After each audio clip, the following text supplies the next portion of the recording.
I mean, you have to kind of see it, you know, you got to really want it. I mean, just wanting it and making the decision to go get it is like probably the biggest thing that people just don't do. Because you don't want it, because if you want it and you don't get it, then you're going to fail. And if you don't try, then you won't fail. Yeah. But that's just part of life.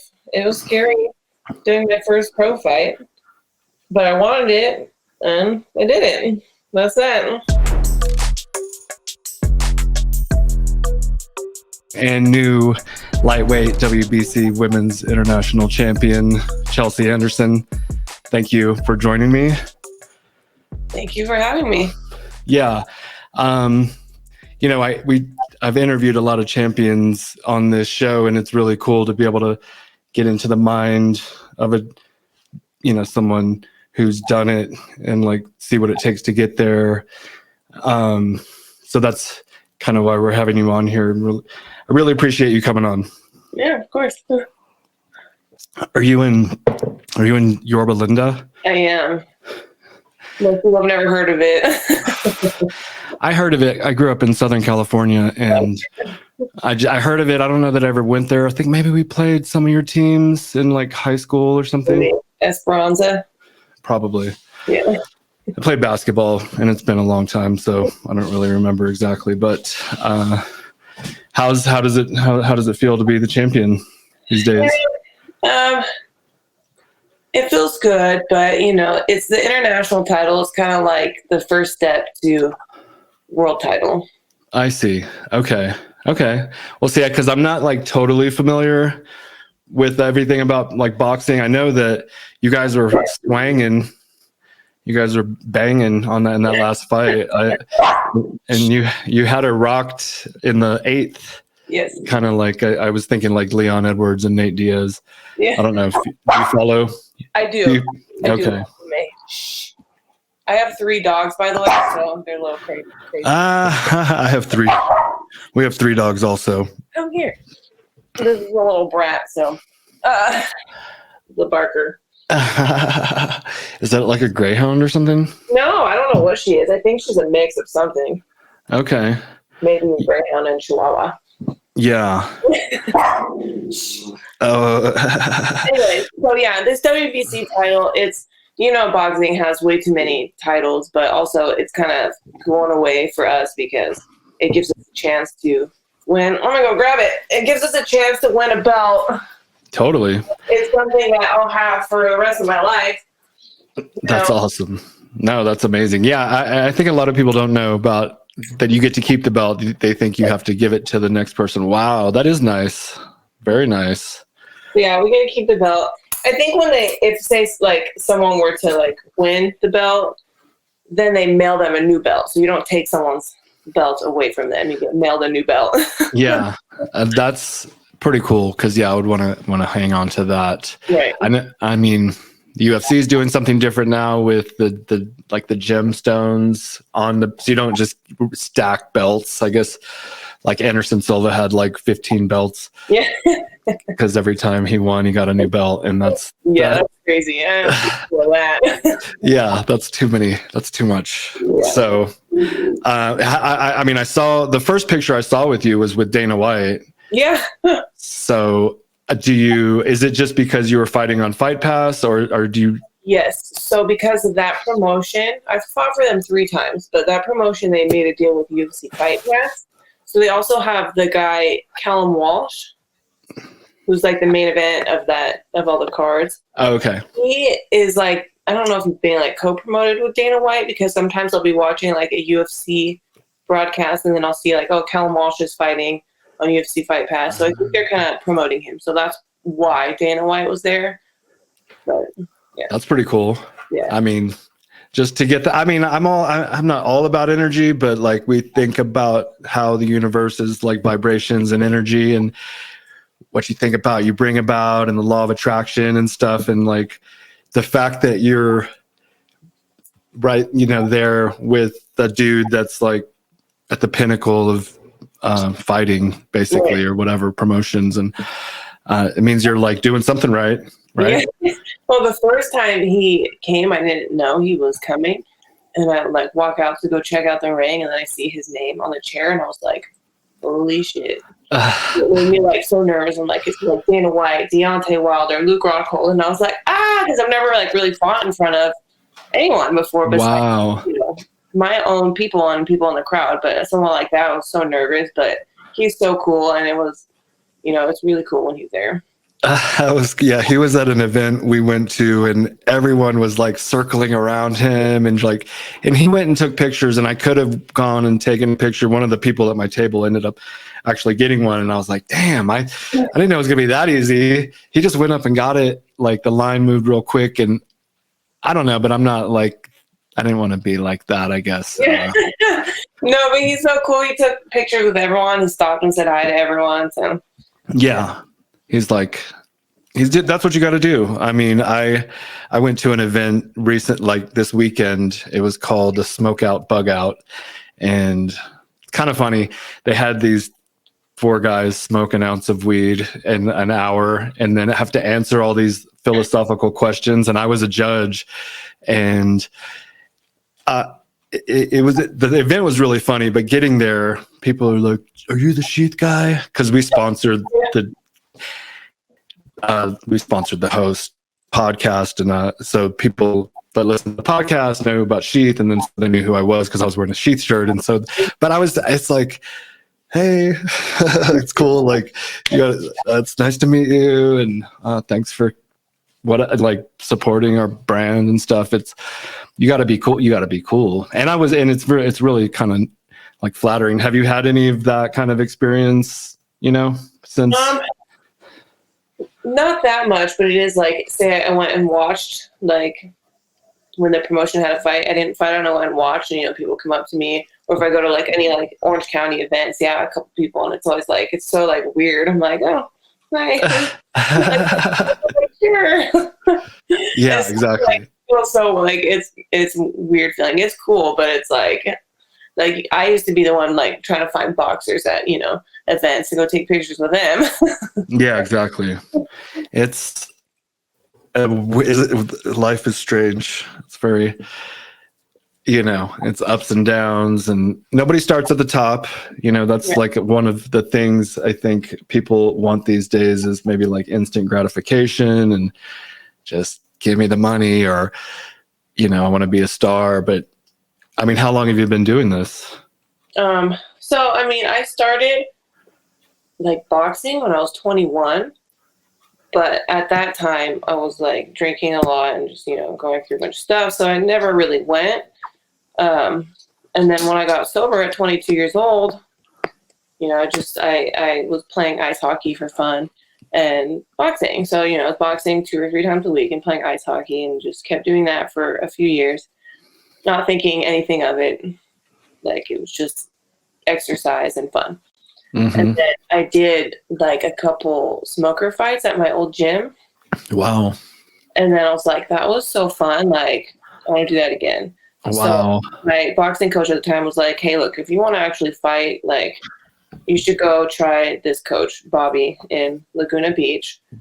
So I messaged Bobby, went to Bobby. That was May of 2017. And I was like, I want to fight. And he's like, okay, cool. Just show up. And that's that. I had my first amateur fight August 2017. Then my first pro fight June 2019. Wow. Okay. So like 5 years-ish. Yeah. So I was going to say that's a short time frame to go from not fighting or at all professionally to becoming the champion. And okay, so and a lot of people start early, like in like pre-teens and stuff. I mean, but not a lot of women probably, and maybe not in so much in boxing either. Right. Yeah, there's very much so a lack of females in boxing, and like, if you start late as a female, like, you can, because there's not that many people. So if you're a male, like, you're going to be training since you're 6 years old if you want to win a world title. Yeah. Woman, I mean, hopefully that changes eventually, but there's just not that that many, so we have more opportunity to win belts before. Like I had fought for the international champ title at my 6th fight. I know. Yeah.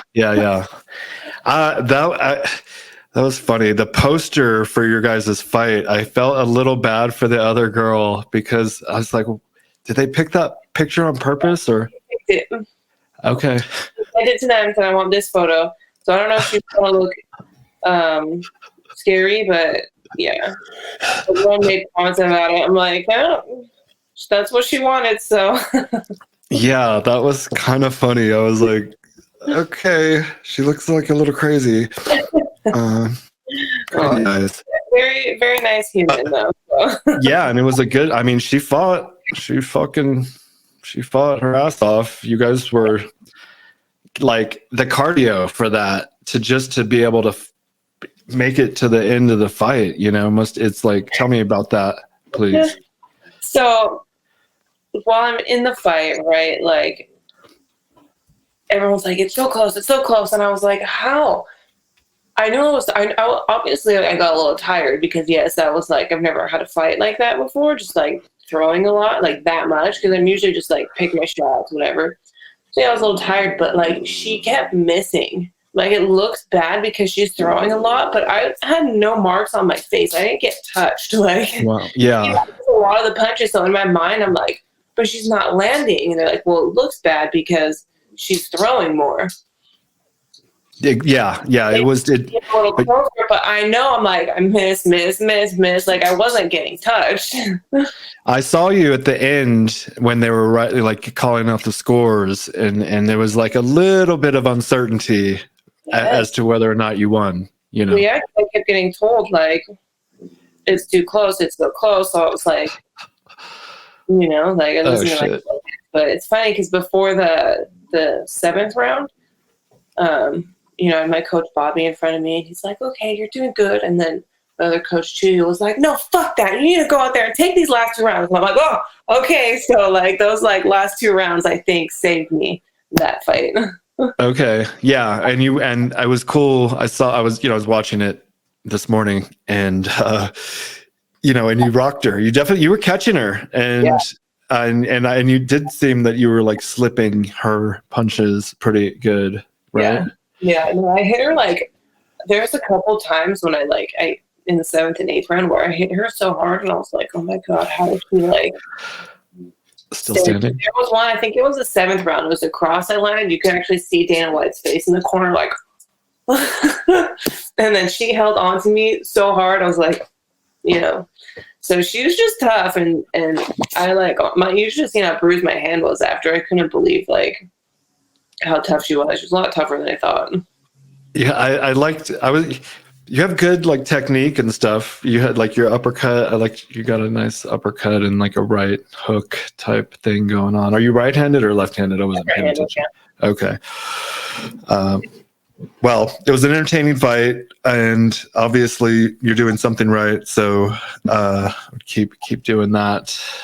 How are you like parlaying any of this like into social media or whatever? I'm so bad at social media, so yeah. Okay. Well, so hopefully it just comes. You know, you just I'm trying to. Yeah, I mean, it's funny because when like people post stuff on YouTube, like I've had. I don't remember his name, but a random guy like actually like make videos talking about my upcoming fights, and I'm like, oh, that's pretty cool. But then someone posted that last fight, and it's funny reading comments of people like that. Aida girl won that fight, and I'm like, start getting used to this, huh? Yeah, don't read the comments. I was reader, but it's okay.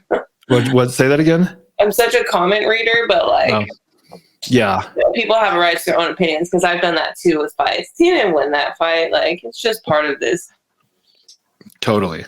Yeah. I mean, especially if there's any question, you never leave it to the judges because then you might lose. But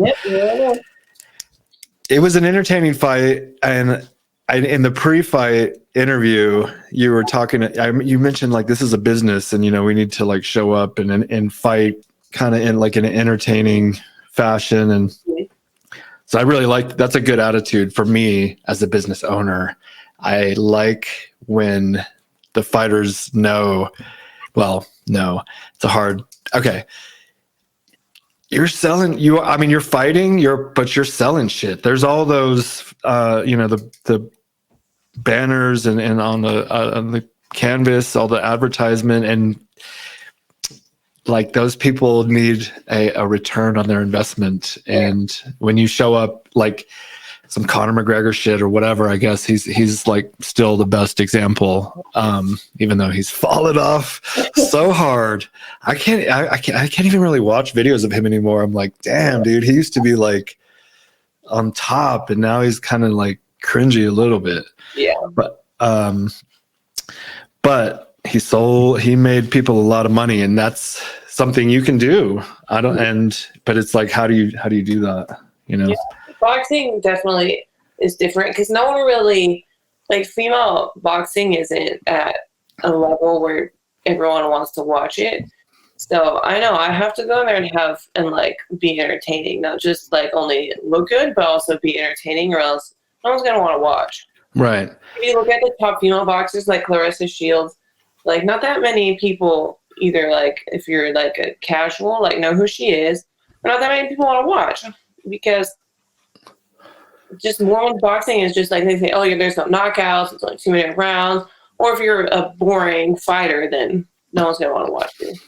Okay, I mean, so you had some style in there too. That I liked the socks, and then I mean, this is horrible, but it holds true for men fighters as well. Like if you're better looking, you get better placement in the card, and people want to watch your fights more. And that's, I mean, kind of why the women's division grew, because Ronda Rousey was cute and like winning, and then you start watching, you're like, they're actually talented and good at what they're doing. It's not just that, but it plays a role in people's attention to the sport and stuff. So there's just a lot of factors involved. So it could be, if you're like, if you do everything right, people will start paying attention, kind of type thing. Yeah, and, I don't do this necessarily to get, recognition and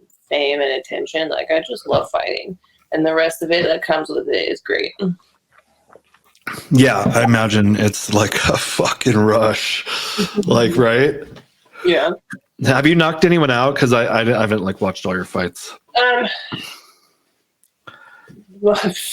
So my second fight was against this poor girl who never had an amateur fight, nothing in her life, and her boyfriend told her she could beat me. So luckily it was just kind of like a TKO type thing, and luckily it was back then and not now, or else she would have gotten hurt. But there was that, and then my fifth fight was a TKO, doctor stoppage, because her eye was just nice.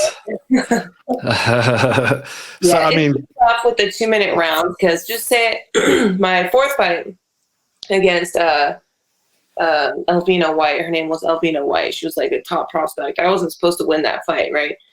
So in the first round, she came out hard, and then she ran right into a cross, and it was a flash knockdown. And then the second round, like I dropped her. But it was right at the 10-second bell, so the round was over. So just imagine having a whole extra minute. I could have finished that fight, but by the time I dropped her, the round's over. I couldn't, one whole minute, like that like makes a big difference. But also still, it's kind of fun. It keeps the pace fast. So, there's good things and bad things about 2-minute rounds. And you can't, like in MMA or UFC, when you knock them down, you can go like pounce on them or whatever. Right. But in boxing, you have to stand back and wait for them to get up and everything. Yep. Yeah, you drop them on, and you can't hit them. So I never realized that until you were saying that right now. That there's just differences, obviously, in the rules. And I was talking to my wife earlier, and I was like, I'm going to ask her, do you think there should be kicking in boxing? Then we'll be kickboxing. Exactly. And then I said she's gonna say that would be kickboxing. That's how that played out. So that's funny. And I don't know that kickboxing is like better. It's like just either boxing or just go full on MMA. But what do you think? Yeah, I mean, back in the day when I was just kind of training for fun, like Muay Thai and Jiu-Jitsu and all that. But then I just I loved boxing more. It just felt like that's what I was meant to do. But Jiu-Jitsu is fun, but my body don't want to bend like that at all. I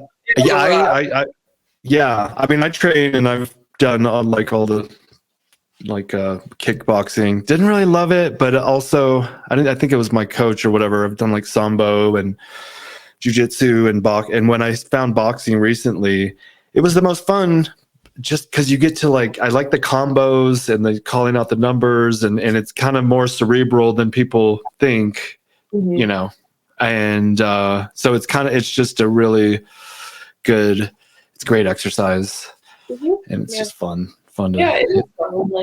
Like a lot of people think how boxing's easier, but it's just different. Just you have a space of right here to hit someone and knock them out and put them down. You can't hit their legs. You can't hold on to them. You can't clench. You can't do that. It's just different. You literally have to knock someone out just by punches.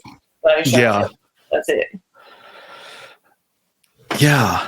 And you would think that going from boxing to MMA, you would have an advantage in striking, but it's just different. And I don't know. What do you? It's different because say in boxing, you slip and you roll a lot of punches. For example, when Heather Hardy, who was a boxer, fought in Bellator, she tried to roll and she got kicked in the head and her nose broken. Yeah. You can't do that. Yeah. That's happened a couple of times. Don't translate over, but if someone's a good boxer in MMA, to me, that means they have a good jab and good range. They can touch someone without getting hit. Mm-hmm. Because a lot of people have a hard time with range and being able to hit someone without getting hit and angles and get out of the way instead of just standing right in front of someone and swinging. Right. Angle and move. Because that's boxing, is hitting them without getting hit and angles. A lot of angles, footwork, and movement. You seem to have a good body for boxing, kind of long, but I don't know. Is that accurate? Yeah, because I can make 135 easily, and I'm 5'9". Then most of those girls are 5'2" to 5'6" is probably the tallest person I fought. Okay, yeah, and that's the not flyweight. What is it? Lightweight. Lightweight. Mm-hmm. Lightweight. Because it's different. It's 145 in MMA. But. Right. Yeah. Boxing has a lot of weight classes. So if I move up, I'm just moving up 5 pounds, 140. But that's so easy to make. It's almost 135. Keeps me more bigger. Yeah, bigger and more disciplined. In the fight camp. Okay. Because that's why people cut weight or whatever so you can be the bigger opponent. Yeah, not necessarily bigger. It's I might be tall, but I'm not I guess I'm not petite, but I'm thin. That girl I fought, she probably could have. She's 5'2", maybe. She probably should be fighting at a lower weight, but she's big, so that's not my fault. You know what I mean? That's not my problem. That sounds like she'd be a line, have some thick legs, probably. Yeah. So, well, a lot of places to go. I want to Holly Holm. I just want to bring her up real quick because she was one of my favorite fighters that came in from boxing, right? Uh-huh. And she shocked the world. That was is that in were you watching back then or? Absolutely, yeah. So I kept telling everyone Holly Holm's going to win this fight. nobody listened to me. It was Nobody crazy. listened to me because at first when I started watching Rhonda, like I liked her, and then I started to like not like her, not because of her fighting, but just because of her personality. She's all like this all the Yeah, time. and that's not me. And then here comes Holly Holmes, just like this little sweet badass bitch, like will not Preacher's daughter. yes, but she's just like so nice, and I'm like I connect more with that versus the shit talker because I don't. That's not what I do. I don't do that because I don't just don't. Yeah. Like, yeah. If it's not your personality. Yeah. Yeah. And like I had read Rhonda's book and I was like, I can't. So yeah, I was very happy at that fight. That was probably one of the greatest moments. It was so crazy. And then and then like I don't know how many more fights she had, but then when she fought Misha Tate, I remember seeing that and she was winning the whole fight. And then the last, that was so crazy, but she's still like, yeah. So everyone still loves her. She's still like a fan favorite, and she's just because of probably her personality, Yeah. Yeah. But I don't know if Rhonda was also very young then, so she doesn't seem to be like that anymore. I do actually also watch WWE wrestling, all of them. So Rhonda's been in WWE and she's great at it. Oh, nice. I haven't seen her in action. I know I see like stills of her on the, whatever on the ring. Yeah, I mean, she can wrestle. She's got a personality and, she's great at it. So good for her. That's awesome. You don't have to take real damage. Like, good for her. What about like, have you ever thought of that? Like how you're going to transition or whatever? What are you still too early in this? Probably still too early. When I was younger, like my life dream was to be in the WWE, but then I realized you have to like act and talk on a microphone. I'm like, I'm good. I can't do that. You can do it. I mean, but like talking in front of people, not my thing. It is pretty crazy because I think a lot of it is kind of ad-libbed. I'm not sure, but they're just playing this role of psycho or yeah, and you have to be able to go on a microphone and nail it. But that's right. That's not my thing. I'm not good on the microphone. But after boxing, I guess I really haven't gotten that far. I love teaching it. I love coaching. I love animals, so might do something with animals. Okay. Yeah, we do a lot of animals. We foster dogs and we have chickens. Chickens? So, yeah. They just started laying eggs, which is pretty cool. One egg. We get like one egg a day. We have 8 chickens. It's like, what are the rest of you doing? We need more eggs, please. This is my rescue. Oh, wow. What's his name or her name? Galileo. Galileo? Yeah. That's cute. We have 3 dogs too. Yeah. There's this little peanut too. Oh. Digital baby. Zero. Zero? Yeah. Like the dog in Nightmare Before Christmas, the little ghost dog. Okay. I didn't see it. I didn't see that one. Sorry. Okay, so I didn't know you had like such an affinity for Holly, but the connection was like boxing, MMA, and her, and she's great. Still follow her. Yeah, I still follow her. A lot of belts in boxing. It's funny. I think she fought boxing at like 147 and 154. So now MMA at 135 is crazy. Yeah, I think. And then she went up to 145. I think she was fighting at 145. She's just awesome. She's just all of her fights have been really close, but like the ones that she's lost, have been pretty close for the most part. 40 years old and still going. So I ain't gonna be doing this at 40. I'll tell you that. Yeah, that's incredible. I mean, thinking about fighting at 40 is wild. It seems wild, but then we just had Glover Teixeira. He was 42, I think, and he was a champ. And I think 40 is like the new 35. I guess so. Yeah. Doing it for so long though, it's almost just like, cause you think Holly's been training since she's 15, 16 years old. It's just a part of them. Okay. Yeah, exactly. The well, like the stuff I did when I was in my teens, like playing basketball, it's just like muscle memory. It's just like Yeah. part, and I think that's true. It's kind of Yeah. just like part of you. What did you do in high school? I played softball. Okay. So, I got to college for it, but I quit. I was over it. right on. Okay. I was also doing a lot of drugs then too. So Yeah, I went to college and I made it, I don't know, I think I made it like a year and a half or something, but I ended up getting like arrested and I withdrew because I was a bad boy. Ultimately, I went back, got my bachelor's and my master's, but that was like after the army. The army kind of shaped me up a little bit. Which I think is really good for people, and in a similar way, like martial arts could be a defining kind of like turning point in your growth, because when we're young and don't have any direction, it can be you turn into fucking stupid shit, right? You end up fucking wanting to be a gangster or something. Like, who do you think you are? Yeah, definitely. I've heard that, this being a lot of stories. Like, I've been completely sober since I was 22. I'm 31.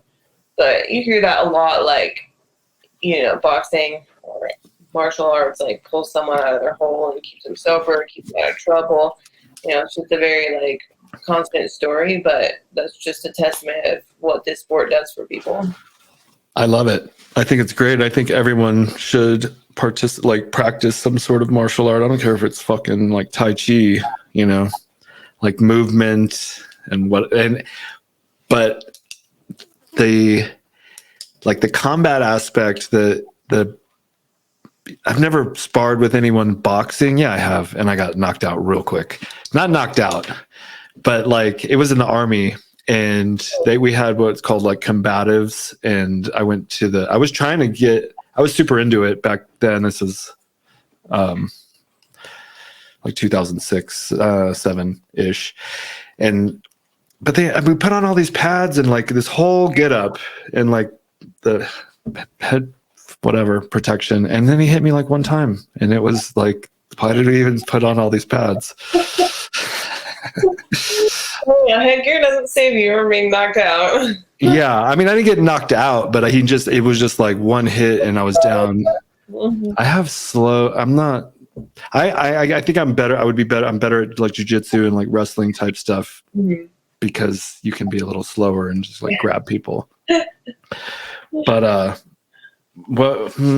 forget my point of the whole like combatives. Boxing, I don't know, but so I always kind of like wanted to be something like special or whatever, like kind of like I wanted to be the president of my own company, and that's what I am. And I do I read books, I listen to motivational, like Tony Robbins, and we were talking about being sober and stuff, and that is really good. But anyways, like to keep you because you get a high from like it's a natural high. Yep. Yeah, and yeah, it's just better. And so people should do that, and I think it would probably prevent people from like spiraling into more in that like negative behavior. But I do a lot of things, like I meditate and do like ice baths and whatever. Like, what do you do to like be the best and stay mentally, spiritually, physically? I know. Well, I have my little doggies, so yes. Yeah. My dogs keep me, busy, but I don't necessarily read a lot of like motivational self-help stuff, but I read like a lot of fiction, like a lot. Yeah, that's something I do a lot, is just read, because being in like a training camp and stuff, it's just like a lot, especially when you're at this stage where like I have to sell tickets or pay for my own belt and like just all kinds of stuff. Like, you have to pay for your own belt. Okay, did not know that. I lost that. That girl would have got a free belt, but I pay for half of it. So that, and then, you know, it's like I have to, at these local shows, everyone has to do it. It is what it is. You have to, if you're the local person, you have to sell a certain amount of tickets. So it's always just stressful. So, you know, I go to the infrared sauna. Yeah, just, I mean, I guess I don't really. Do you do ice baths or anything? It was. I'm so good. I used to do cryotherapy because I used to work at one. But I haven't done it in a while. That's funny. Should do. The cryo seems easier because it's like. It's easier. Yeah, it's way easier. It's like a dry cold. When you're in an ice bath, you're in an ice bath with water and ice. It's so bad. But like, I don't know if you go to like AA or anything, but I just thought of it. Like I would tell people, cause you like talk about like a high or whatever, when you get out of it, it's like, it's like chemistry. Like your body releases all these endorphins and dopamine and all that shit. So, and it's like, you got to experience the pain though to get that part. And I haven't done it in like 4 or 5 months. I was doing it almost 2 or 3 times a week because I live in, if you go to my Instagram, Bobby the Bank, and you scroll back far enough, it was like snowing because I live in the mountains of Colorado, and we had to break the ice, and I would get in there, and that was almost better than like 50 degrees. It was like, because it was so cold, you couldn't even really feel it. So it's something. It's good for recovery and dealing with stress. You know, ultimately, if you can deal with that, the rest of your day should be pretty cake walk. How's your diet? Right now, it's not great, but but it's all part of it. Like there's all these like little pieces. Yeah. You know. Well, I fought 2 times in 2.5 months, so I'm just kind of enjoying my time right now. I don't want to fight. My next fight plan is hopefully in November, so I'm going to work on getting a fight in November. So for now, I'm just going to keep working out and get in really good shape so I can throw 9 million punches and never get tired again. So that's my plan. I got a plan.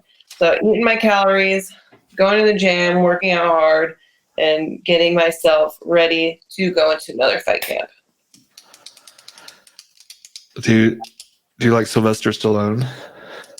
Sure. I don't know. Well, because I was going to say Rocky, and then he just came out with this new movie, but he's like 80, but he's a superhero, and I'm going to watch it. I haven't seen it, but I haven't seen that movie. I'm not really a big movie person. Okay. Yeah.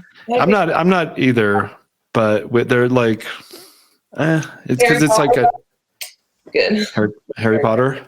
Okay. I tried to read those books, and did you read them? I'm assuming you read them. Okay. I do read like self-help books, and sometimes fiction is just like, it's got to be whatever. It just wasn't for me. Yeah. No, I like stuff that's like not real life, you know. That's what like helps my brain like relax. If I'm reading a Stephen King book about, you know, a clown that you know, it like, you know, that's right. what I like. Stuff that's not like real life, but it's just, because it's like it's not a distraction, but it like also like a vacation or something from life is trippy. I try to think of life as like kind of, I forget sometimes, but like a magical place. You know, I think we like, you just look at what is and you get what is. This is the secret talking. I read all these books. You look at what is and you get what is. But if you can just kind of like see what you want to be, and then that you can make shit happen. Like I'm a living example of like making something happen, but it's kind of like luck, but there's luck and hard work, but also just like I feel like I wanted it, and then the universe gave me the opportunity, and then I capitalized on that. A lot of people will say they're going to do all this shit and then they don't ever do anything. You're doing something. That's pretty cool. Yeah, and you know, life's crazy like that because, I mean, when I was younger, I didn't even watch boxing, didn't know anything about boxing, and I'm a professional boxer. Like, I would have never thought that ever in a million ever. Like, my life goal when I was a teenager was to like go to raves and do drugs and die. Like, that's what I wanted to do with my life. And then here I am. I found something that gave me like a purpose in my life because I never had anything that I felt like gave me a purpose. Wow. And, you know, it took a while and I was like, I want to do this. And here I am. Yeah. I mean, so they say you have to have, you know, like a direction where you want to go. Otherwise you can like veer off course. But if you don't have any direction in life, you kind of get what life hands you. And it sounds like you were kind of like bouncing around and bounced into this opportunity, which that's life too, you know, that you either have a goal or you don't, but you're going to keep living and kind of end up where you end up. And a lot of people might not, you know, you could have not went to the gym or met the guy or whoever it was. Yeah. You might be working at a fucking like a car repair shop. Yeah. That's what I'd be doing right now. There's so many things. You could be throwing raves. Yeah. Is that DJ? Yeah.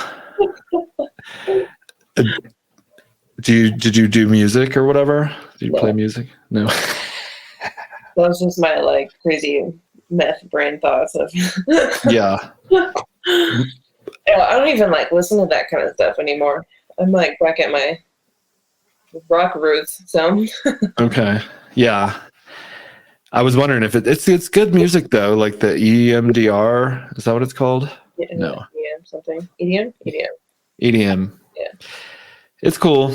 I listen to like just rap and country music and rock music, I guess. Like 80s, 90s. Yeah.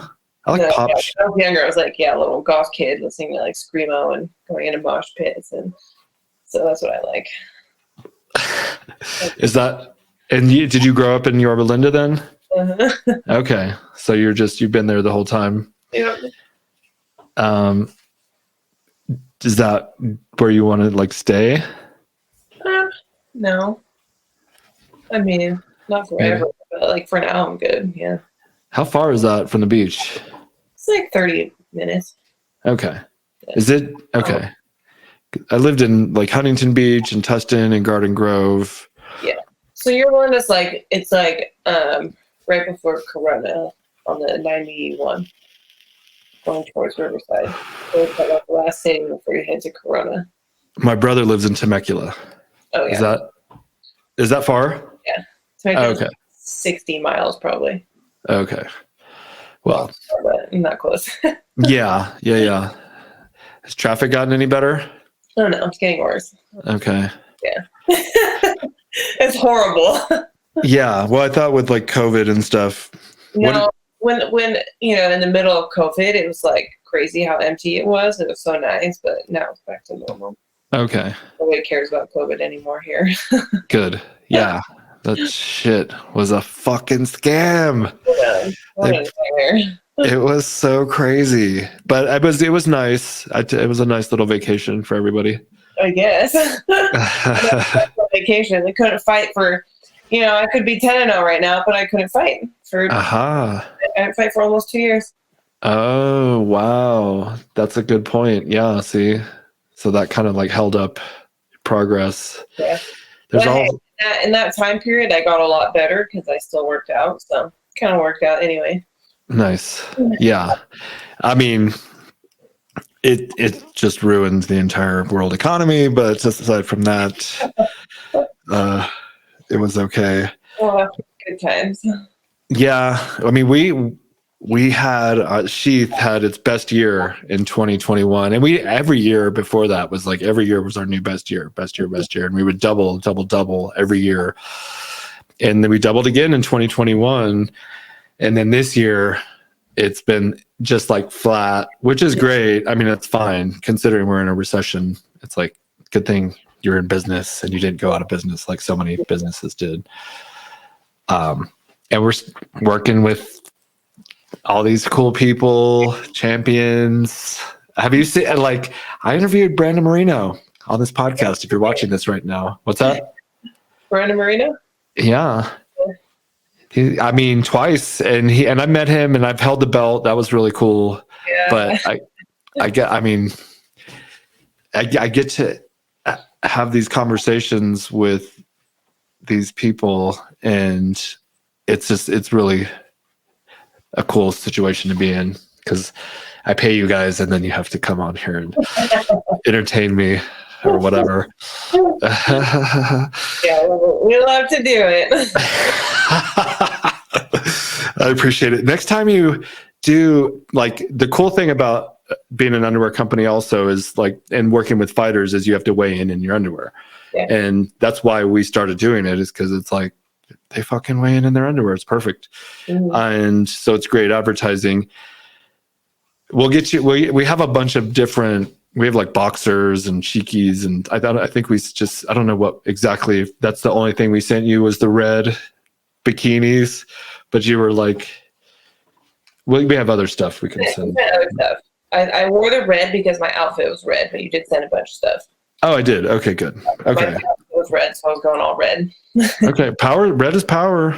There's Yeah. like, there's something to the color. That's why we chose it. Like, that's our main, like Coke. It was actually after Coca-Cola, you know. It's like that's a big, it's a good color combo. It pops, you know. Yeah. And so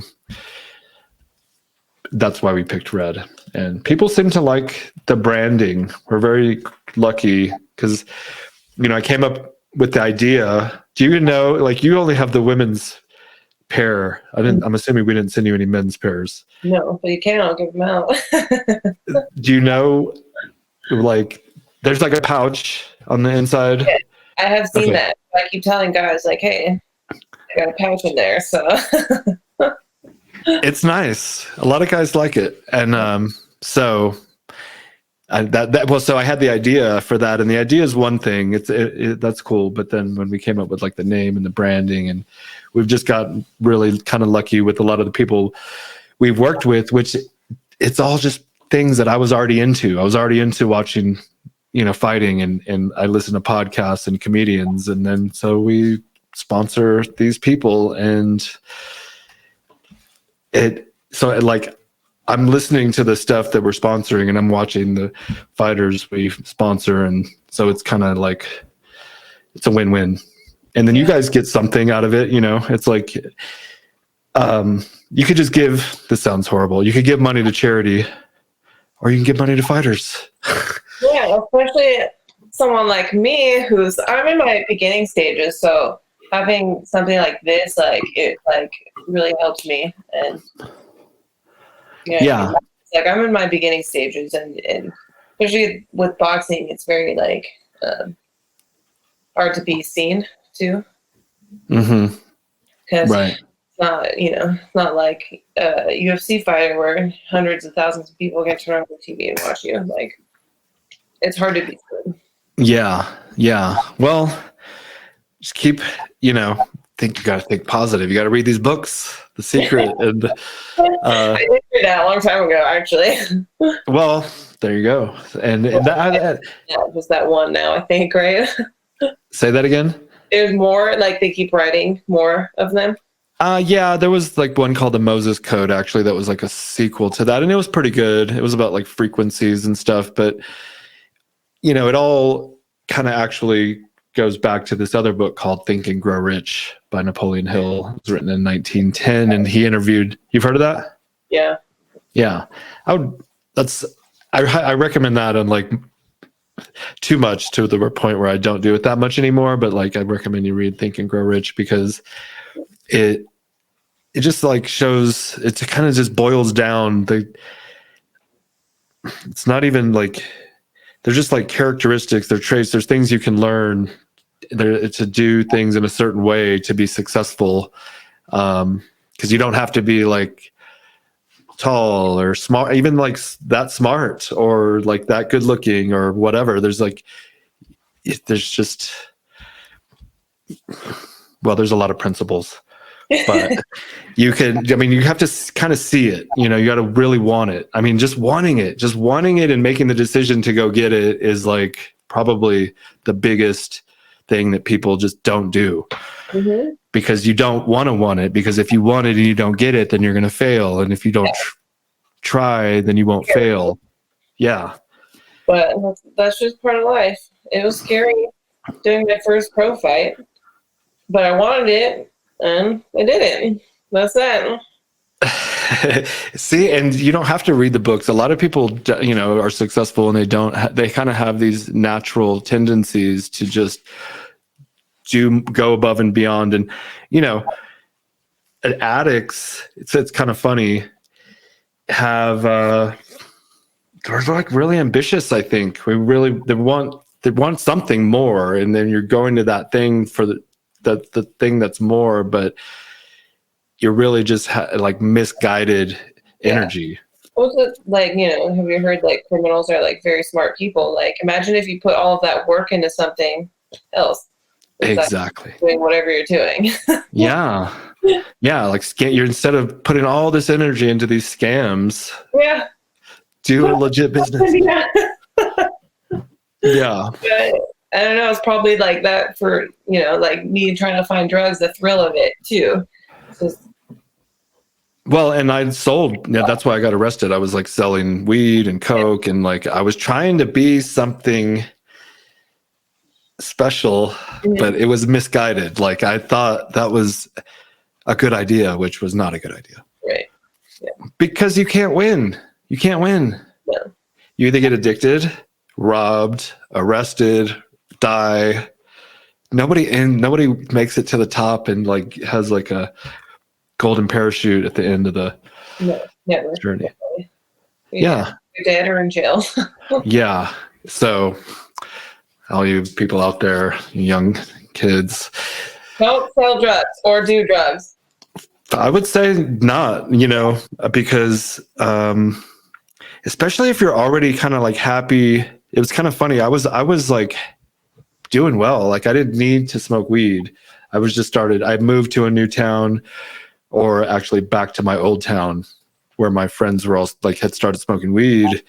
And then I was hanging out with them, and months go by, and eventually you just kind of monkey see, monkey do. And so I started with that, stopped getting high from weed. So I started doing the powders. Mm-hmm. And then that fucking derailed my whole life. But here I am. Well, any of that stuff can derail your life. Alcohol, I don't know about weed, honestly. I've never heard of weed derailing anyone's life, but yeah, and all that other stuff. But yeah, the pills and the powders those are the bad ones. Yep. I know you can get by on like mushrooms and weed or whatever, and if you're not an alcoholic, which I'm not, but because like I can have 2 beers and not like I don't want more. More blackout. Yeah, I don't. I've just never been like that. Yeah. So, but if you are like that, then that's. Yeah, that's why I just don't do anything. Maybe I could smoke weed, but I just don't. That's why for me to something else and. No, and that's my daughter. I was like, she's like happy, and we live in Colorado where weed's legal, and like she's been exposed to it, and I smoke weed, but I don't want her smoking weed. Like it's like you're already fucking happy. Like if you're just you have these chemicals and you're gonna make them imbalanced now, and then you're gonna like want to do that all the time. Whereas you're fine now. Just don't start the thing. I feel like if you just don't start, you'd be good. But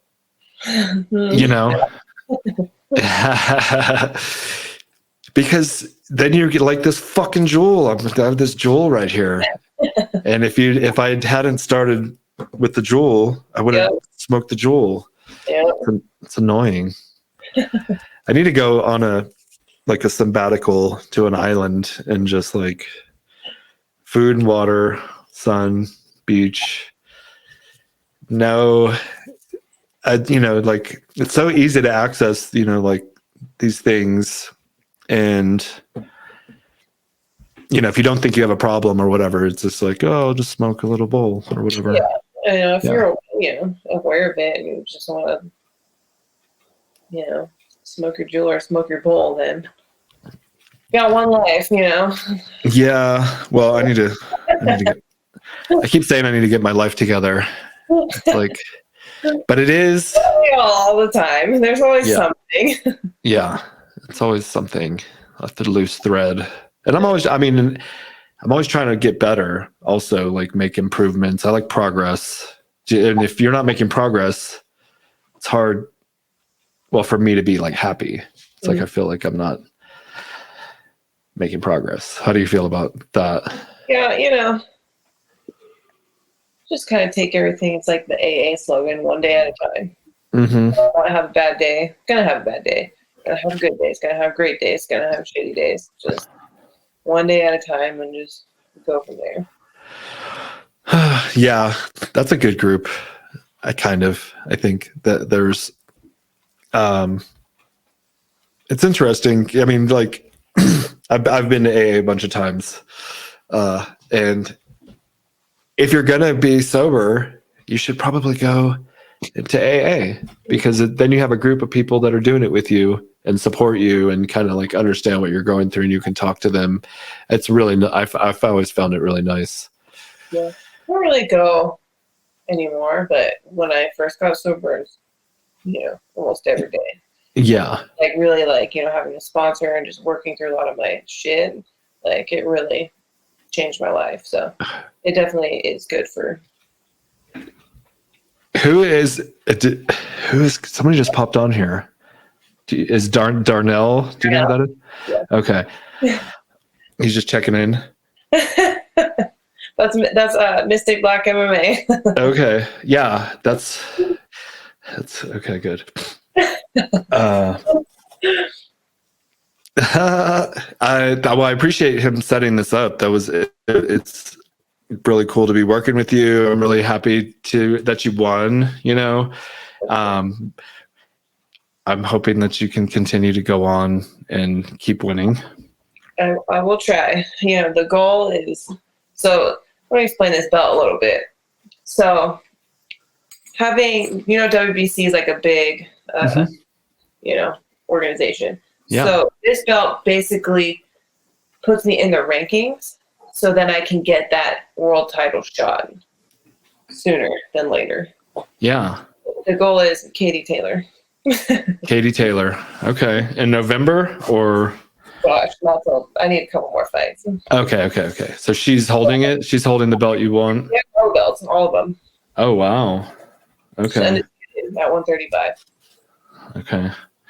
Well, you got to visualize it. You can see it with your hands raised. I'm sure you've heard that.